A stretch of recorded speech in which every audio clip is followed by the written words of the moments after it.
Hello friends, today we are here to discuss regarding one of the crucial functions of management, that is communication, without which management is not possible. So communication, one of the crucial functions of management. Let us know how it is, how it happens, and what's the result of good communication. Let us discuss this.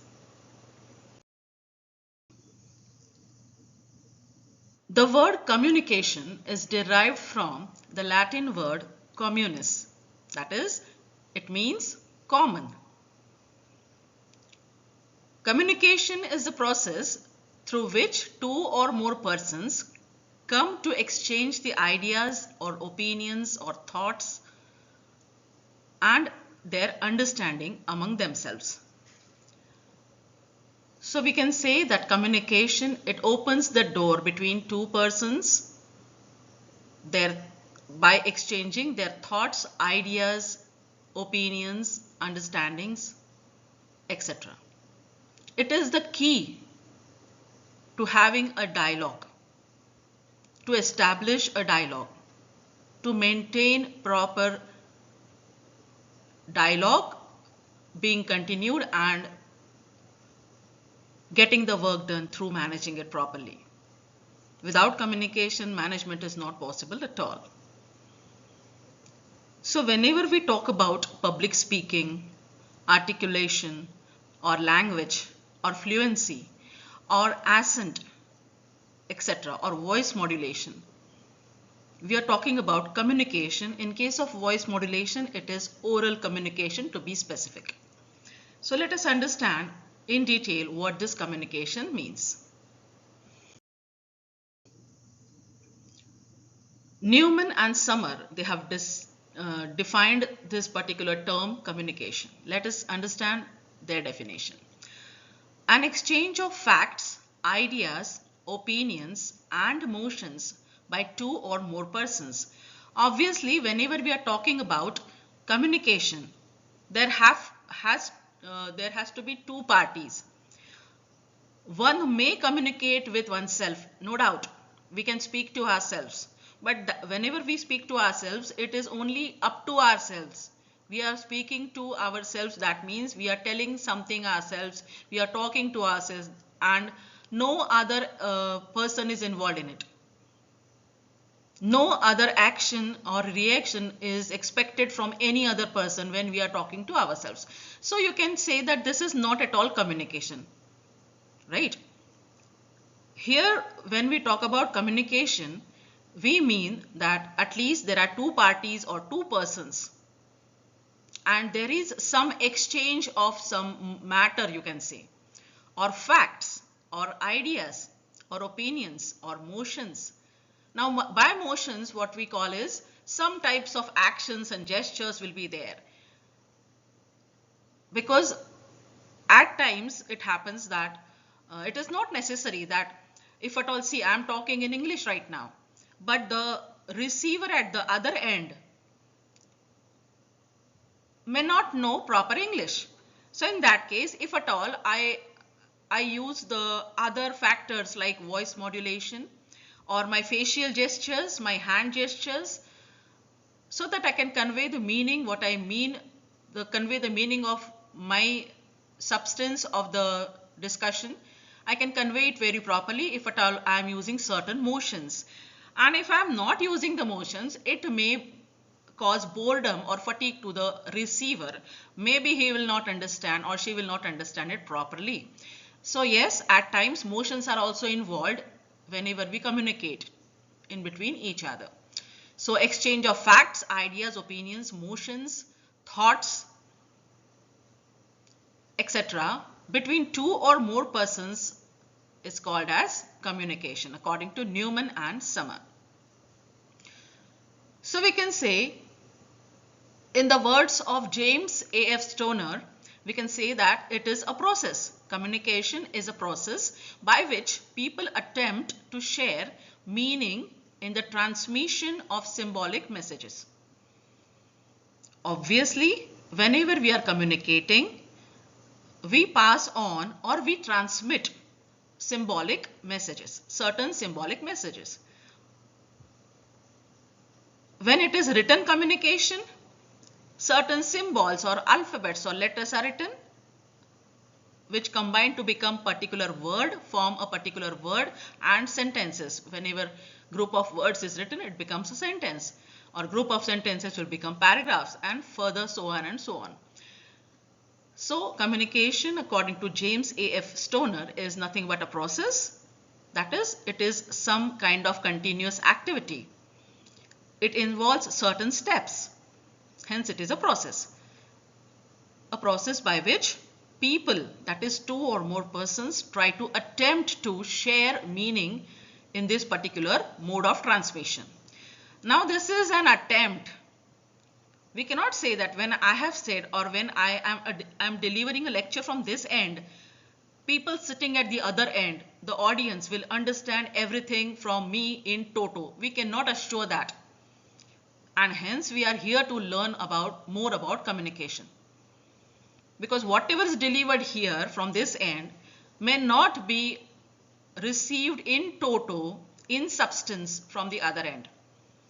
That we'll learn further, why there are lapses in between communication. So people attempt, this is an attempt to transmit certain symbolic messages. So this is according to James A.F. Stoner.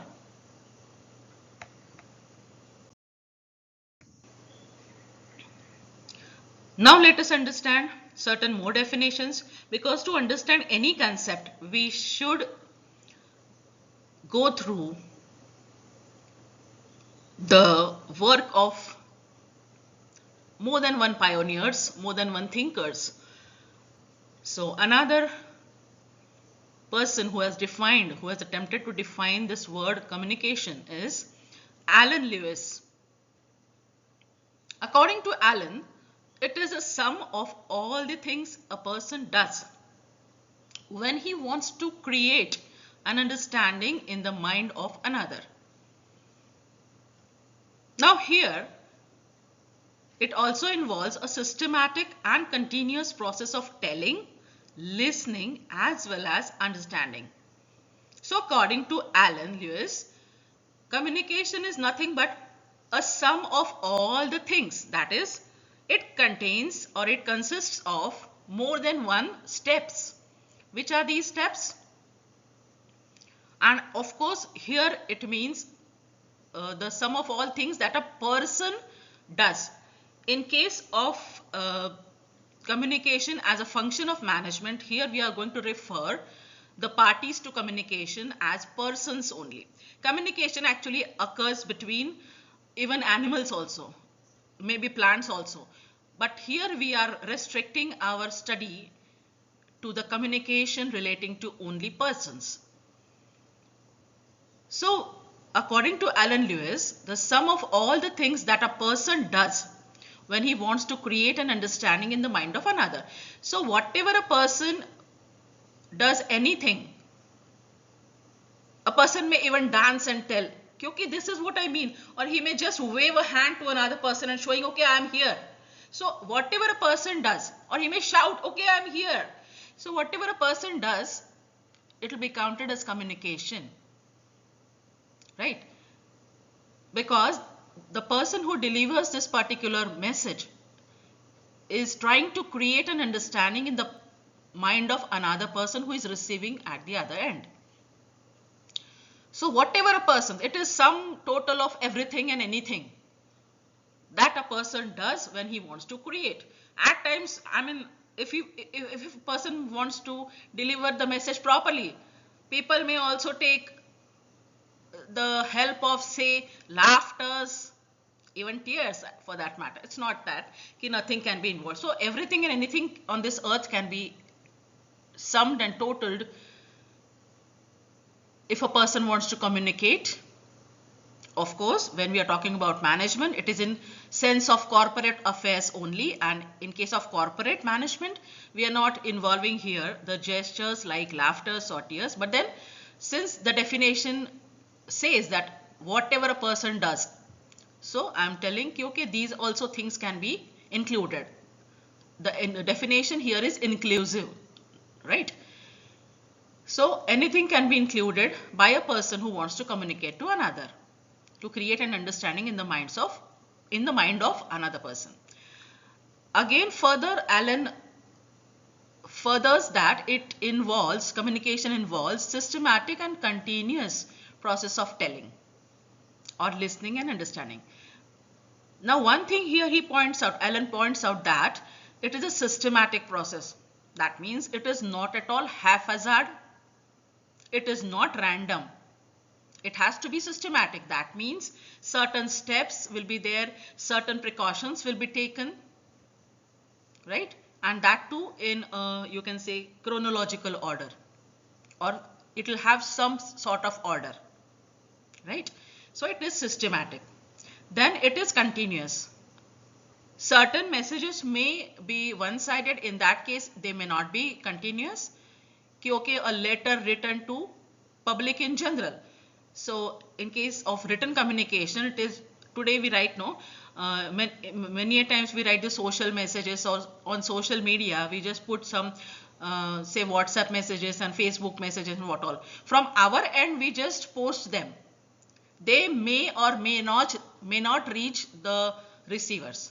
If it is public, they may or may not reach the number of persons that we have in our mind to get that message. So in this case of corporate messaging and communication, it is a continuous process also. It is not one-sided process, right? And process of what? So process of telling. Telling means something will be told from the side of the person who is delivering a message. So he will be telling something, whether orally or in written form or by gestures, etc. Then the other person who is the receiver of this particular message will be listening, will be hearing it, right? And third thing which is of essence over here is understanding.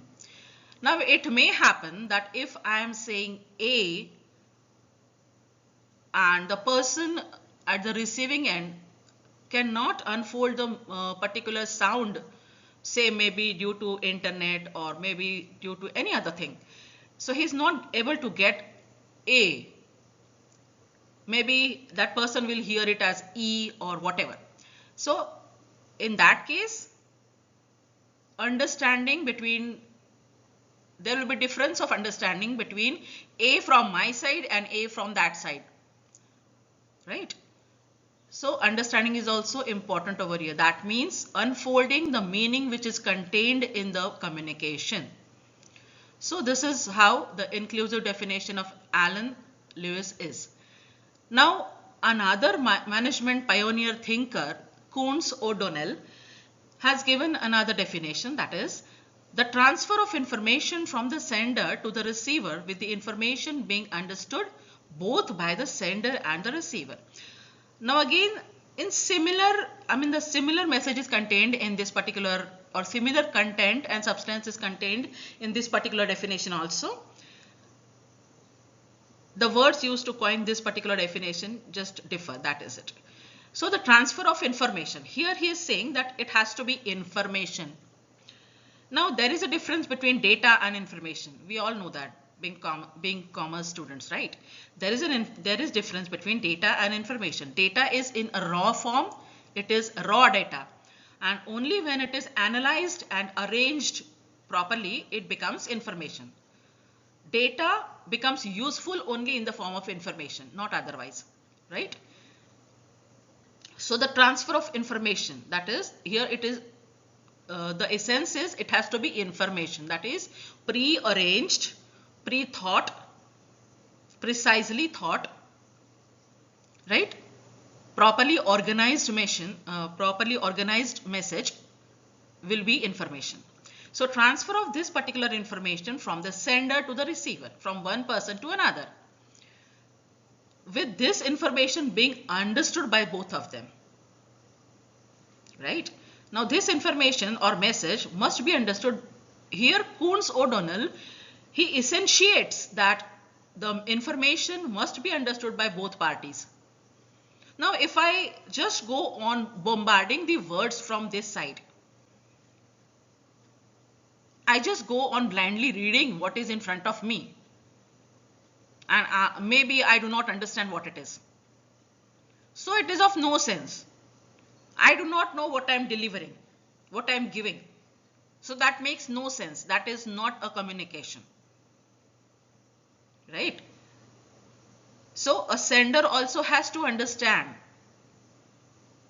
Because the sender is responsible for what he is communicating, at least when it comes to corporate affairs, right?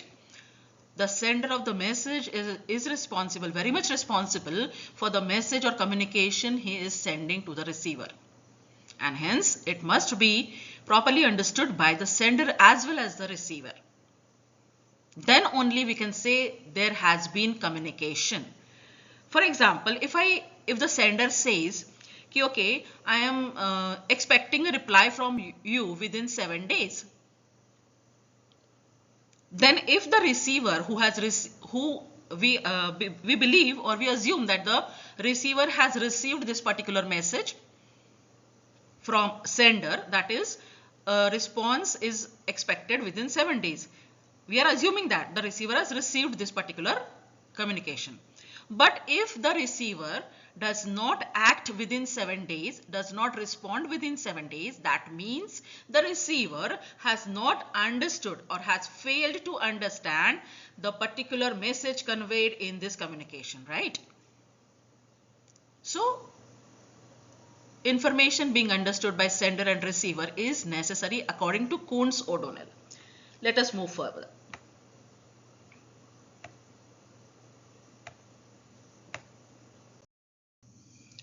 Now, in almost every definition, we saw that communication is a process. So it is a continuous activity. It involves many steps. So let us understand which are these steps. So first one, there has to be a sender of the message. Right? Somebody has to be there who wants to pass on something, some information to another person. So initiation of the message will be done by a sender. So sender has to be there, right? So first necessity or first step in the process of communication is sender. Then second, there has to be an idea of what has to be communicated. So an idea, a message, an opinion, a thought, some information. So this is the second step. After the sender, there must be certain idea what is to be communicated, right? Then third step is encoding this particular idea. Now, in the language of say WhatsApp, email, social media, English letters are used in very short way, we can say today, right? But initially, before the advent of computers and internet and social media, the language was very properly written and used and read, whatever. So it was necessary to encode a particular message. Even today, the importance is not that less, but it has diluted, we can say. So encoding a particular idea or message or information is the third step. How do we encode it? We decide whether we are going to put this message into certain letters of English, certain words of English, or a particular other language, or it is going to be pictorial. Yes, we can use, today the world is of audio and visual media, right? So we can also use voice messaging. But here by encoding, we mean that we have to organize our thoughts and ideas. Okay, which is the line that is going to be in the first instance? Which line or which word should be after that? After first, which should be the third one, the fourth one, the fifth, so on and so on. So we have to encode, that is organize our ideas using particular medium. Medium can be a language, maybe a voice, a noise, pictures, gestures, whatever. So this is how encoding of message is done. This is the third step. Now there has to be a channel of communication. So here we mean whether we are going to use the format of say oral communication or written communication, or in olden days there were, like, if you people remember, telegraphic transfers were there. In Hindi we call it tar, I guess. You know, it was the fastest mode of communication at that time. Today it is not seen, today it is not used. It maybe it is used in some defense activities, I guess, but otherwise commercial it is not used today. So it is a channel of communication. How we are going to communicate? Or we are going to simply write a letter and then post it in the post office, and then the other person receiver will receive it after certain days. So this is a channel of communication. How do we wish to send our ideas to another person? So we have to choose a proper channel. Then who is the receiver? Receiver is the fifth step or fifth important point in the process of communication. So who is going to be the receiver? Whether it is only one person, maybe our friend, our elders, our say teachers, or more than one person, or many persons, say a class, audience. So we do not know right now, but we have to think of, whenever we are sending message, we have to think of who is going to receive this particular message. So we have to define or coin the receiver. We have to be sure who is going to be our receiver. So a group of people, a particular group of people, say women, say children, say elderly people, or working individuals, or businessmen, whatever. So we have to decide who is going to be the receiver. It may be one person or more than one persons also. Then comes decoding. Now what is decoding? Now encoding was done by the sender, but decoding is done by the receiver, obviously, because when we have come up to receiver, now it is the message is in the hands of receiver, and now it is this person or these persons who are going to decode the meaning, unfold the meaning which is contained in the communication. So now the message is already organized and encoded. Now the receiver is going to say read or listen. The receiver is going to read or listen to this message, and this receiver or these receivers, they will try to understand the meaning of this particular message. So here the receiver has to think. The thinking process also is involved over here while decoding, just as it was involved in while encoding by the sender. So here the thinking process is also involved. So after this, the meaning which is contained in the message is unfolded or understood by the receiver. Then comes the last step. You can say this may be optional, this may be there, this may not be there. Last is feedback. So generally feedback is also expected by the sender. Otherwise, see, if it is only decoding, it is just information passed. So if the sender wants to know what is the idea, what is the opinion of the receiver upon the message communicated by the sender to the receiver, the sender may call for a feedback within a particular timeline. So feedback must be given by the receiver according to the say options given by the sender. As I've earlier said, I talked about 7 days response by the receiver to the sender.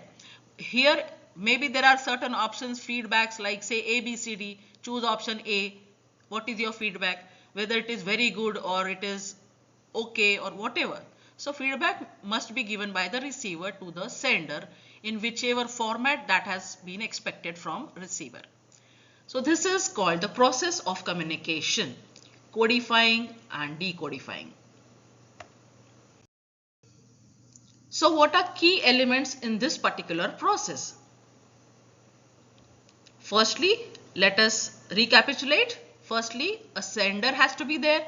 The person who intends to make the contact with the objective of passing information or ideas to other persons is known as sender. Who is the sender? Sender is the person who intends to make or initiate the communication, right? What is the objective of this sender? The objective is to pass on the information or ideas to another person or persons. Then what is an idea? Idea is nothing but the subject matter. Now, since communication is one of the important management functions, today there has been vast literature upon each word of management, you can say, each function of management, right? So only this particular word communication, you can find n number of say books written on this particular word communication. You will find some fat books just on this particular word communication. So it is vast subject. Yes, it is a subject today. It is taught. I had learned this communication subject at my graduation level. So communication, it is idea of communication is subject matter of communication. What we want to communicate. That is the body of communication, you can say. It includes or it might be opinion, feelings, attitudes, views, suggestions, order, whatever, right? So this is idea or idea or subject matter of communication.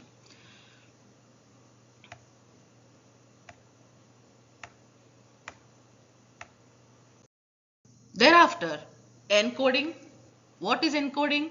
Since the subject matter of communication is abstract and intangible, its transmission requires the use of certain symbols such as words, actions, pictures, etc. Conversion of the subject matter into these symbols is called process of encoding, right? So subject, as I've already explained, subject matter of communication, that is the ideas, they are abstract, intangible. That means they are not visible. We cannot touch them, we cannot feel them unless and until they are coined in particular form. And which form they will be coined in? They will be coined in or they will be transmitted through certain symbols. Symbols may be say written words or oral words or actions or pictures or whatever. So this is process of coding. Then we saw what is channel. These symbols, which are coined in the form of words, actions and pictures, they are transmitted through certain channels, say radio, telephone, air, satellite. Depending upon the situation of the parties involved, that is the sender and receiver. Receiver is a person to whom the message is meant for.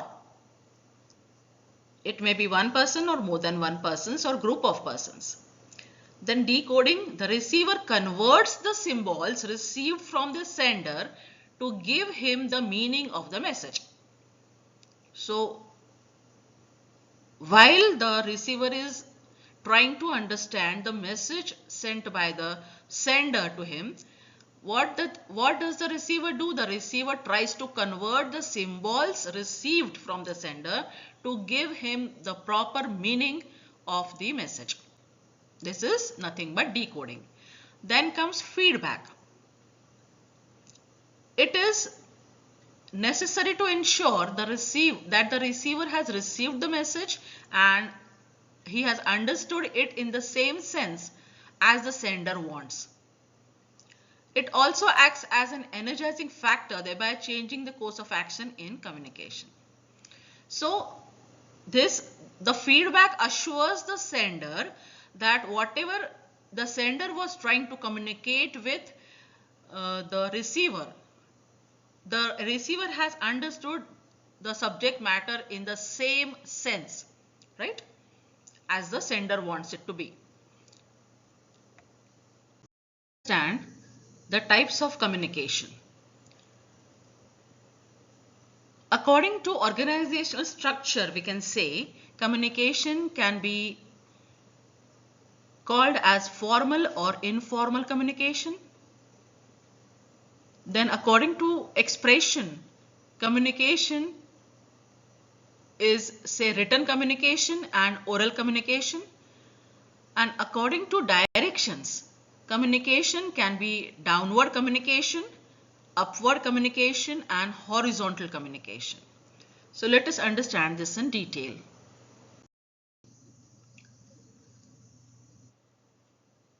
Communication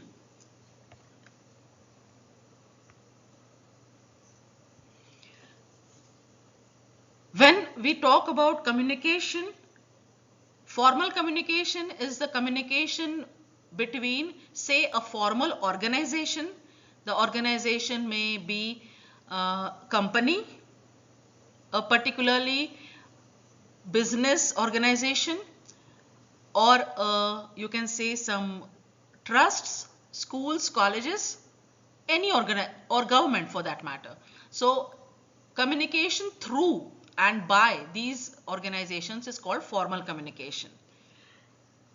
Then informal communication, it is nothing but the communication between the friends and relatives. Then comes the communication, written communication. Written communication, whenever we send the communication and have the hard copies, written copies of it, it is called as written communication, right? Again, communication, formal communication is always written communication, right? A copy of it is always maintained, that is written communication. Then written communication, today even emails are formal and written communication, we can say, right? So anything which the proof of which can be maintained in say paper form, or you can say technical form today, we can say that this is formal and written communication. Then comes oral communication. Oral communication may be a lecture like ours today. It may be a speech by one person to group of persons, or teaching, or even satsang for that matter is nothing but oral communication. So anything that is using a oral media, voice media, that is oral communication, right? Then comes according to direction. So whenever a person at, you can say at the higher level, say in a company, a CEO writes some message for the subordinates, it is called downward communication, right? But similarly, if the subordinate writes the message to the CEO or his boss, that will become upward communication, right?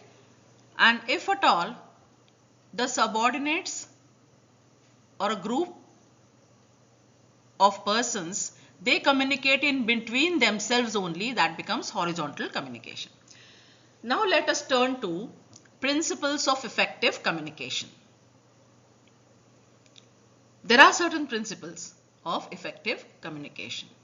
So first is self-satisfaction.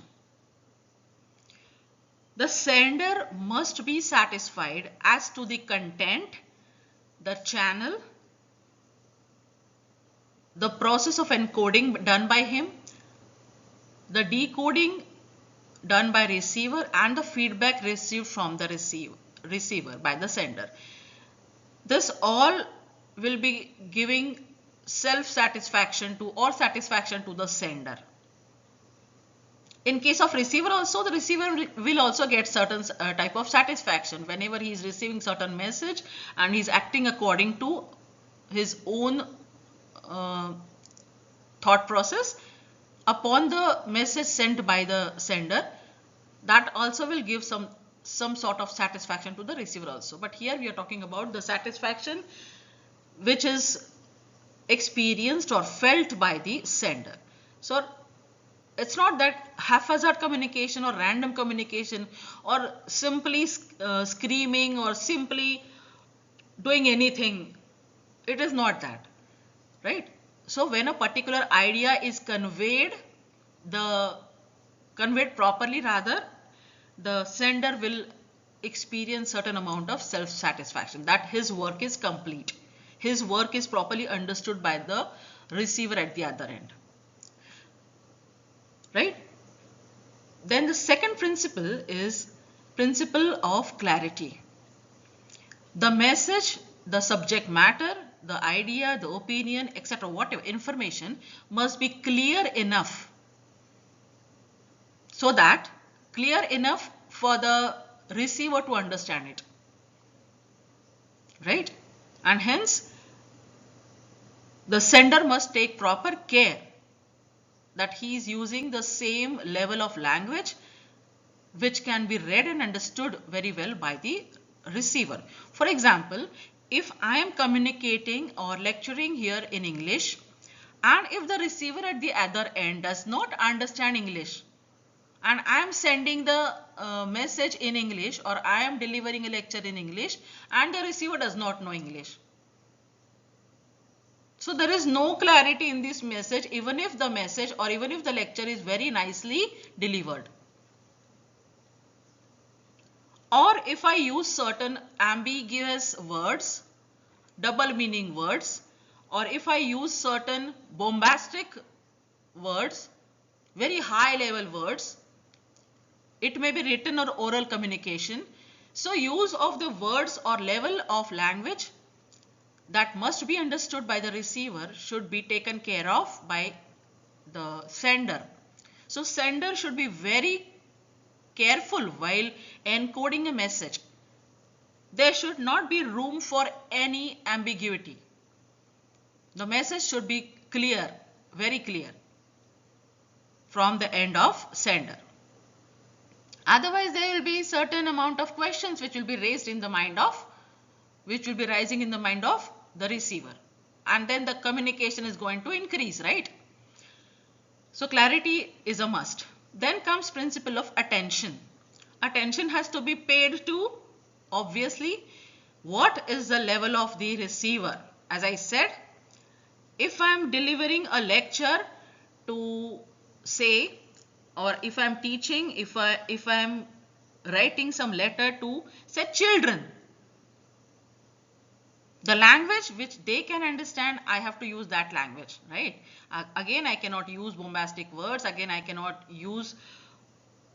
have to be slow also, because the children have certain, say,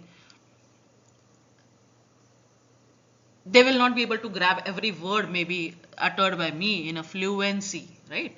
So I have to be slow also. So I have to think of the receiver. I have to think of the audience when I am delivering a lecture or writing a written communication to them. So their level of understanding has to be taken care of. So attention has to be paid that every process or every step is followed properly. For example, if I know that the receiver, if I am sending a letter and if I know that the receiver is not going to be there at home to receive a particular letter, if I know that, but I was not attentive and I've already sent it, so who is going to receive this letter now? So I have not paid attention, right? So the sender has to pay attention to each and every minute detail while sending a message. He has to take each and every care. So principle of attention. Attention has to be given to each and every minute detail and detail of concern rather, so that the communication will be clear and in time. Then principle of consistency. So if I am again writing letter, one letter I have written in English, other letter I am writing in, or next letter I am writing in, say Hindi, another letter I am writing in some foreign language. So there is no consistency in my written communication, right? If I know that the audience can understand only English, there is no point in writing in any other language. There has to be consistency while we are communicating with a particular audience or our known audience or known receiver rather, right? So consistency has to be maintained. Then principle of adequacy. So if I am say drafting a letter for certain receiver or group of people who are going to receive it. But if I have mentioned, say, required, if I'm saying, okay, I'm going to organize a party on so and so date and in so and so at so and so venue. But if I fail to mention the timing, say, or if I fail to mention, say, theme of the party, if I fail to mention the color code of the dress code of the particular party, that means if I fail to mention something in the message, that means I am not uh, communicating adequately. I have to be adequate in each and every respect. I have to complete my communication. I cannot leave any loopholes which will have the or which will put the receiver in unclear or ambiguous mode. So my information, while I'm sending the information, I should have adequate information, and that only should be sent. Inadequate information cannot be sent because feedback cannot be expected, and whatever communication, it will be miscommunication in that case, right? So whatever subject matter, it has to be adequate. Principle of timeliness. Again, certain deadlines are to be kept in the corporate worlds. For example, if a response is to be expected within 7 days, and I'm sending, and the 7 days are ending, say, tomorrow, and if I have not at all sent the letters, then what? So timeliness also has to be taken care of by the sender. We should give equal and enough time to the receivers so that they can respond within that given timeline or stipulated time. So because message sent after the timeline is of no use. So the usefulness of any communication or message depends upon the proper timeline followed. Then principle of integration. The words, the ideas, the language chosen, the subject matter, all these should be integrated, right? If I am writing certain philosophical message, and if I am using, say, pictures of cartoons in it, I think this will be a mismatch. So there has to be a proper integration between the subject matter, the idea of communication, and whatever we are trying to include in it, right? For example, if I am praising someone, I cannot raise my voice and shout, right? Because when you are praising someone, we expect that you show those gestures, facial gestures on your face. At least you show a smile on your face, right? And those words have to be uttered, which show that you are praising someone. But if I'm using those words, okay, very good, but I am shouting very good, that will not make a sense, right? So your actions, your words, your subject matter has to be integrated properly, so that there will be proper communication and miscommunication will not be there. Then the principle of feedback. Generally, corporate letters, corporate communication, they have this particular feedback in their feedback step in their particular communication, because through feedback only we can come to know our you can say our limitations, or we can, from feedback we can get certain suggestions from which we can improve. We can conduct any research from these data, from this data, and further there is a scope of improvement on our side in that case. So feedback is essential. So whatever activity is taken up or whatever communication is undertaken by the corporates or business world, generally feedback is always welcomed, because there is a scope of improvement on the basis of such feedback. Then principle of informality. Now, though we say that written and formal communications, by the words itself we can say that these are formal, and so there it should be very formal. The address should be formal. Say the person to whom we are addressing, the designation of that person, say the place where that person is to be addressed. So only these things are there. But still we do not forget to put an informal touch by adding to it, like the words like greeting from certain place. So this is how we are touching informally. Or while ending the letter or communication, say we always ended it with certain regards, right? So this is what, just adding informal touch to it. Or apart from that, if we have certain gesture today, generally in social media etc, we add gestures and emojis, right? Smileys or certain kinds of emojis, like say a bouquet, a flower, or in birthday communications we also attach certain emojis like cakes and candles, whatever. So informal touch is of an essence in certain communications. It may not be necessary in every communication, I would say, but principle of informality, it may be followed to give an informal touch to even formal letters. Then last but not the least is principle of communication network rather. If we have a proper network, communication definitely will be successful. For want of proper network, communication will lapse. Hence, proper network has to be there for proper communication. Let us discuss forms of communication. First form of communication is oral communication or personal communication. Now, what are the types of oral communication, or what are the examples of oral communication or personal communication? One may be instructions given by a sender to the receiver. May be instructions given by the group leader to the group members. Instructions given by the manager to his subordinates.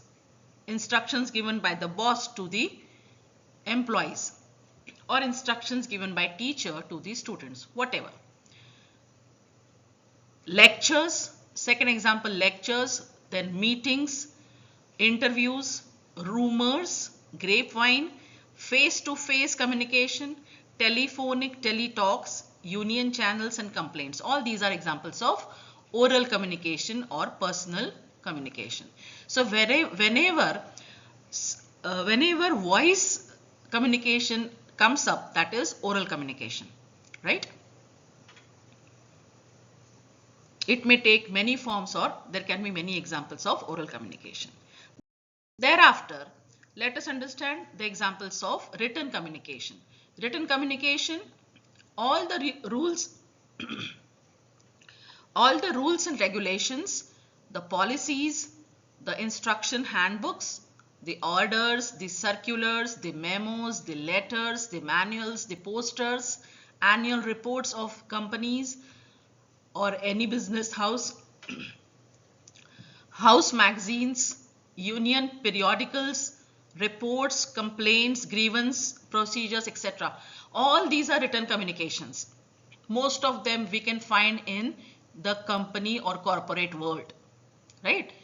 Whenever we enter a corporate world or a company, as an employee, you are handed over certain rules and regulations in written form, so that the employee must understand the rules followed and regulations followed in the company, or the policies of the company, or some certain instructions or orders or circulars. So all these written communications are also called as formal communication, or you can say these are found mostly in the corporate world, or you can say government offices, or formal. Wherever there is formal communication, we will find these, because generally these are in printed form. Now let us understand role of communication. What is the role of communication? Why we are discussing this role of communication? Because it is effective. It affects the administration and management. if we want to have effective administration of any company or any office, if we want to effectively manage any particular task,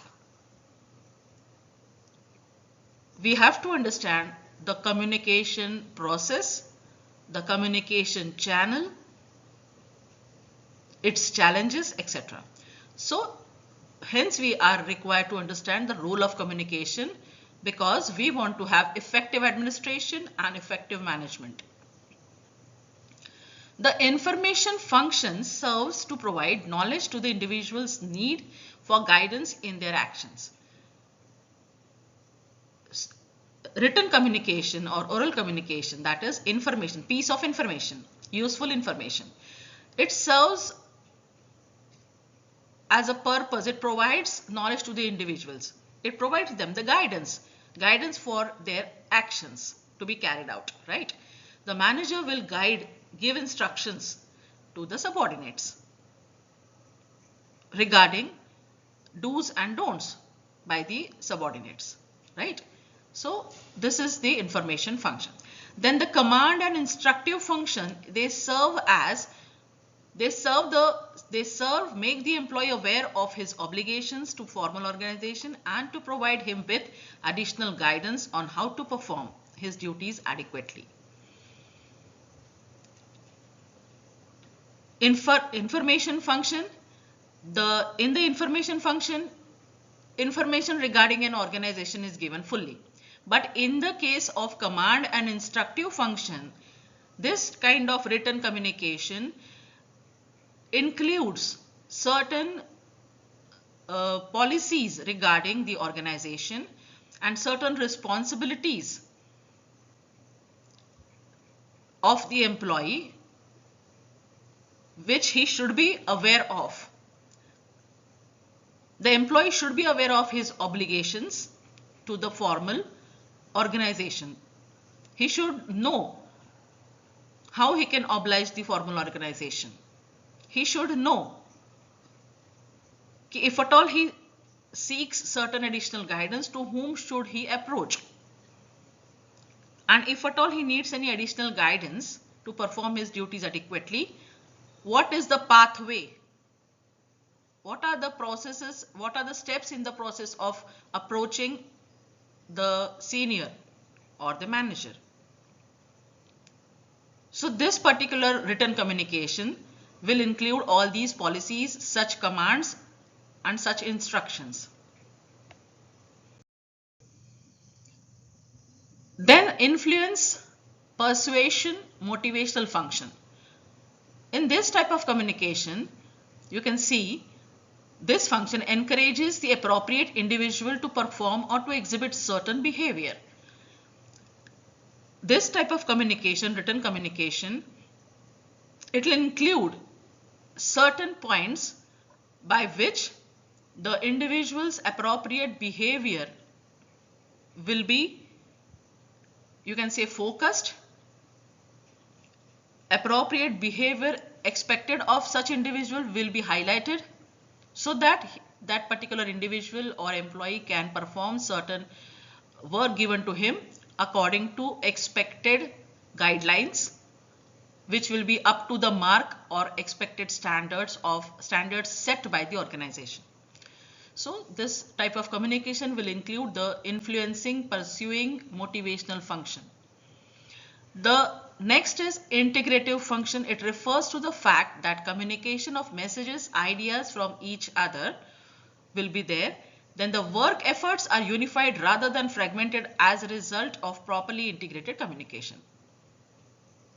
In this particular function or written communication, we will find that the communication of such messages or ideas or instructions, etc., will be there. The work efforts, etc., will be unified. They will not be fragmented, rather they will be synchronized, properly integrated. So the messages, the written communication will be an integrative function, integrated function. It will clarify and it will specify precisely all the expected behavior, and it will also give the commanding instructions. It will also highlight what are do's and don'ts, and what if the behavior is not up to the mark. All these things will be properly integrated in such type of written communication. So this is how the role of communication is going to impact the organization. Now let us understand certain barriers of effective communication. Barriers means obstacles in the effective communication. See, communication has to be effective, otherwise it is useless. It will be improper, or it will be, say, it will have certain loopholes. Defective communication is no communication at all, because it will draw adverse effects, right? So we know that effective communication must be essentially good communication, proper communication. Only then we can call it effective communication, if we get the proper results which are expected from such communication. But at many times it happens that there are the communication has loopholes and it fails. Let us see how it fails, due to which barriers it fails. First thing is language. For example, if the language used by the sender is not of, you can say, practice to the receiver, the language used by the sender is of, say, very high level. On the contrary, the language which the receiver knows is of very low level, or maybe he does not know the language at all. And here it may be any language, say English, Hindi, Marathi, Gujarati, Punjabi, Tamil, whatever. And not just this language, it can be machine language as well. So you should take care that proper updated language is used, and it is according to the knowledge of the receiver or level of the receiver. If this particular language is wrongly chosen, then communication will not be effective, right? It will not have the desired effect. Next barrier is emotional or psychological. If the communication involves certain words, if the choice of words bring up certain emotional or psychological issues or reactions, or it stimulates certain emotional or psychological responses, in that case we can see, or we can say, the communication is not effective. Because formal communication or corporate communication is free of, say, emotional or psychological barriers. It has to be free. If it contains certain information or matter related to such feelings or psychology, then it may hamper the effect of the communication or usefulness or success of communication, you can say. Then the organizational barriers. Now, what kind of organizational barriers can we talk about? The organizational barriers means it may happen that at times there are certain, you can say, time duration. For example, as I've already said in an earlier example, if a particular letter is to be sent to the group members, it has certain period written in it, say 7 days, respond within 7 days, and the 7 days start from the date of the letter, right? And if this letter is not written or posted till actual 7th date or till that date, this is going to be an organizational barrier. Or if there is no proper channel to communicate, then again this can be an organizational barrier, because an organization must have proper channel of communication. Whenever we are talking about corporate world, the channel of communication must be well defined, and if it is not defined, if anyone takes up any channel haphazardly, that will not be accepted. The person to whom a person is required to address, or who is going to address, the sender and the receiver must be clear. Who is our receiver, that must be clear to the sender. So addressing wrong information to wrong receivers, again this can be an organizational barrier. So in an organizational setup, everything is well defined. The role of each person is well defined. The authority and responsibility of each person is well defined. Accordingly, communication can be initiated and processed. So organizational barriers also affect the communication adversely. Then there can be certain personal barriers. Personal barriers may be like lack of information with the sender, or lack of information, updated information with the receiver, or lack of interest in the persons sending and receiving the communication. It may happen. Or any personal reason, like maybe the sender is on leave, or employee is on leave, or the receiver is on leave, or for whatsoever reason. There can be certain personal barriers as well. Then technical barriers. Technical barriers, we always talk about technical barriers like there is no internet connection, or the office was closed, working hours were finished, right?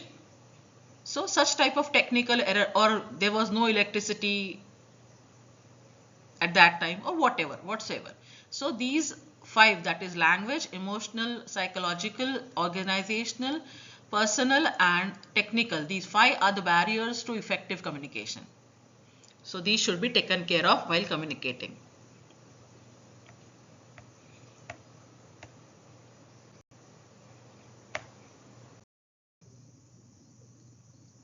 As I've already explained, let us recapitulate once again. Language differences: faulty language, defective translation, specialists language, different evaluations and meaning. As we have already seen, there can be difference in the languages of the receiver and the sender. For example, you can see in this picture, if the sender says mouse, and if he means the mouse of the computer, but the receiver unfolds the meaning of this word mouse as a rat. So they are having language difference. The receiver is not updated technologically, right? So this is how faulty language is going to affect the correct communication, effective communication. If at all the communication is between two countries, or two states for that matter, or the managers of two states, because today we know there are multinational companies, MNCs. So in that case, there may be communication or meetings between the office heads or branch heads. The branches may be in different countries. Obviously, the language spoken in between different countries is different. So it calls for a particular translator, language translator. So if at all that translator, that person does not translate the sender's message correctly to the receiver, then the communication will not be effective, right? It will be faulty again. Certain types of communication require specialists language. For example, here we can see mouse. Now this is computer language. This is a specialist language, right? Maybe a layman who has not even seen or touched the computer. Today this particular idea is far away, but far off. But then we can think of this example, say 25 years back, when 25 or 30 years back, I would say, when the computer was introduced in schools. Before that, people did not know how did computer look like, because not everyone had seen the computer. It was there in certain offices only at that time, few decades earlier, 30-40 years you can say. So understanding the meaning of the sender's message requires specialist language at times. Computer language, technical language, or you can say medical language will be different, commercial language will be different, colloquial language is different. Boli Bhasha, what we call, that is different. Layman's language is different. Legal language is different. So specialist language may be required to interpret particular message. And if it is not available, the specialist is not available, the expertise, knowledge is not there with the interpreter. In that case, the language will be faulty or the communication will be faulty. Right? Different evaluations and different meanings. Again, a same word may have different meaning in different languages. Here I would like to state in our the example can be like, in Marathi Naura means husband, but in Gujarati Naura means the person who is idle, not doing any work. So different languages may have different meanings. The word may be same, it may be a same word, but it may have different meanings in different languages or different cultures. So this is how language differences may be there, and it affects the effectiveness of the communication. Let us now recapitulate the psychological or emotional barrier. The premature evaluation or not giving proper attention or loss of transmission. Premature evaluation, you can say apprehensions well before proper communication, well before receiving the letter. If the person tries to think about or apprehend about particular letter or the matter or content of it, and goes on, say, thinking or proceeding regarding the effect of it, we can call it as premature evaluation, which is not required at that moment because actually the communication is not complete from one side. Then not paying proper attention. This may happen in case of sender also, if the sender has not paid proper attention regarding the timelines, regarding the choice of proper language, regarding the spellings contained in the words, spellings of the words. If he has not paid proper attention to minute details, the communication can be ineffective. Or if there is loss of transmission. For example, if you are sending a letter through post and there is a bank holiday or post holiday or public holiday, then naturally this particular communication will reach late, maybe after the deadline has passed. So loss of transmission can be there. Or internet, there is no internet connection is lost, whatever. Then under reliance on written message.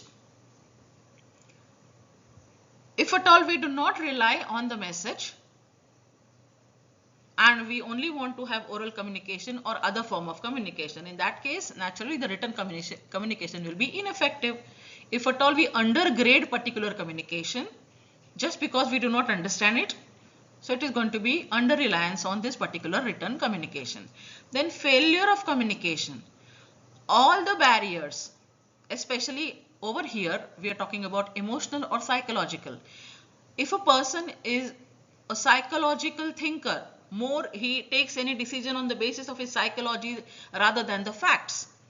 So in that case the communication is going to fail. If a person is emotional thinker, sensitive person, and he does not act rationally or prudently while making the decision, in that case the communication may fail. Then filtering it. We know this particular game, no? In the childhood we used to play the game. We used to whisper certain line or sentence in the ear of some person sitting beside us, and the same person used to again whisper that particular sentence which he has heard or she has heard to the third person, then fourth person, then so on and so on. This was the game, right? Whispering in the ear of our person sitting beside us, whatever, adjacent to us. But in that game we always saw that the sentence that was started by the first person got filtered with every person in the communication channel. So the sentence which is uttered by the last person in that channel is something very different, maybe which is not at all spoken by the first initiator. So this is what? This is nothing but filtering, and such filtering can hamper the effectiveness of communication. Then assumptions. Now assumptions, again apprehensions. If a person is assuming wrong, the process will be wrong, because inputs, assumptions are what? Inputs, certain assumptions, on the basis of certain assumptions processing is done, right? So if inputs are wrong, processing will be wrong. If processing is wrong, output will be wrong. So if at all the sender is assuming that okay, the letter will reach in time, he has not taken proper care of the deadlines and the timelines and whatever available time with him. If he is assuming okay, the offices will be open, so if wrong assumptions are there and processing is done wrongly, output is going to be hampered. So wrong assumptions again are barriers to effective communication, which are naturally emotional type or psychological type of barriers. Then snap reactions. You can say quick reactions, reacting without thinking, reacting without proper database, without proper statistics, correct information. So such things also which we call as impulsive behavior, right? Impulsive responses. Such responses or such type of responses or communication can be again a barrier to effective communication. Then differing perceptions. Again, the same example we can take here also. Example of mouse.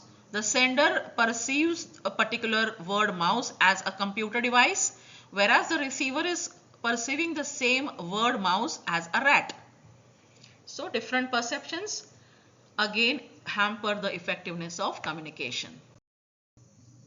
Then let us talk in detail, recapitulate the organizational barriers. The organizational attitude. If the organization has the attitude, okay, we are not going to forgive any mistake. If this is the attitude of the organization, it may be again a barrier to effective communication, because at times certain mistakes happen. Nobody makes it as such. Certain mistakes happen, and if there is no chance of forgiving small mistakes, then such an organizational attitude may hold the effectiveness of communication back. Hold back the effectiveness of communication. In that case, again, this is a barrier. So the attitude of the organization. No one should leave the office before 6 o'clock. If this is the attitude of the organization, and if a person really is in an emergency, or it is necessary if he has completed his work. So such type of strict rule or attitude may be again, it may hamper the effectiveness of communication. Rules and regulations. As I said, strict rules and regulations are again organizational barriers to effective communication. Then the status relationship. If the CEO thinks, okay, I am a very important person, I am the first person of this company and I am very important, and if he keeps that particular ego into his mind while interacting with his colleagues or while interacting with the subordinates, so status relationship, egoistic behavior can again, which this particular status relationship comes into role where organizational structure comes into effect. Middle level management, lower level management, higher level management, when there is this type of structure, organizational structure, then this status relationship comes into scene. And if this type of status relationship is existing in the organization, it may be one of the barriers in the organizational communication, and hence the communication cannot be effective. Then inadequate facilities. At times we are required to communicate urgently, maybe in emergency, and if the company does not have a fax office, how they are going to communicate urgently? So yes, inadequate facilities will hold back the effectiveness of communication in organizational structures or in companies or in offices. Then noise. Noise is unrequired, you can say unrequired thing, right? If at all, while having the organizational communication, some extra matter or content is included in the communication, you can call it as noise, which is not required, unrequired thing, right? So these are organizational barriers to effective communication. Then what are the personal barriers? Let us recapitulate. The attitude of the supervisors. If the supervisor is having attitude, he is egoistic, he is very strict, it is going to affect the behavior with the subordinates, his behavior with subordinates and his communication with subordinates. Fear of challenge to the position. If the supervisor thinks that this particular position of being a supervisor in the company, this designation, it is a challenge, and this person has passed this challenge, or he has accepted and won this challenge, and again he is having ego around it, again this is going to be a barrier while for him while he is communicating with his subordinates, because again this challenge will be posed in this particular communication. Then requirement of proper channel. If the person does not choose proper channel of communication, for example, he has to choose, the supervisor or the sender of message has to choose whether he is going to WhatsApp the message, or whether he is going to email the message, or whether he is going to just post a post on the, say, Facebook or social media or Instagram or whatsoever. So the sender has to choose a proper channel of communication. Then lack of trust in the subordinates. This is a personal barrier. If the supervisor or superior or the senior person does not have trust in the subordinates, again there will be a barrier, personal barrier. It is his personal opinion that the subordinates are not trustworthy. So this can affect the communication in between these two. Then disregard of communication. Again, if the sender, that is senior or supervisor, if he disregards communication, if he is not well aware of the importance of communication, the strength of communication, or the details of communication or rules of communication, maybe he is disregarding communication altogether, and hence he will not get the required expected results from the subordinates. So again this is a loophole, personal barrier in getting the effective communication from either side. Then lack of time. If the person who is sending message, he is very busy. If the sender is very busy and he has not followed any rules regarding the communication. For example, we should address a person who is having a high designation with a particular address. There has to be a proper format of a particular address to the seniors, and maybe the sender does not have proper time and he has failed to follow such a format. So just because lack of time and the supervisor or the sender of the message has not followed the format, the receiver may get hurt, and maybe there will be barrier in the communication. The communication will not be effective as expected. Then lack of openness. The openness on the part of sender as well as receiver. If these both people are not open to each other, they are just very formal. They do not even pass on the smiles, or they do not even pass on the greetings, that is good morning or good evening whatsoever. So if there is no openness, if they just cannot exchange their thoughts, suggestions, or you can say their grievances, they cannot discuss the grievances or problems, then we can say there is lack of openness in between the sender of the message and receiver of the message. Because if at all the receiver thinks, okay, I am not able to unfold the meaning of the sender's message, I am not able to understand his high language. So if that particular receiver is not open to tell this particular grievance to the sender, again this is a personal barrier to effective communication. Communication will not be proper as expected. Now let us recapitulate the technical barriers. Technical barriers, as I have said, there are timings, time durations, the office timings are there. Sometimes there are holidays, somebody is on leave, so these can be timings, technical barriers. Information overload. If a particular written communication is overloaded with information, unnecessary information, the reader will not like to read the lengthy paragraphs, right? This is not an informal communication. The formal communication, the corporate communication has to be to the point. It should be to the point. It should not be overloaded with extra information which is not required. If at all it is, nobody is going to pay heed to it. Nobody is going to read it in detail, and the communication will be ineffective. Then poor planning. If the sender has not properly planned or organized his particular message, he has not taken proper care of arranging the sequence of his ideas, that means he has not properly planned. The plan is poor.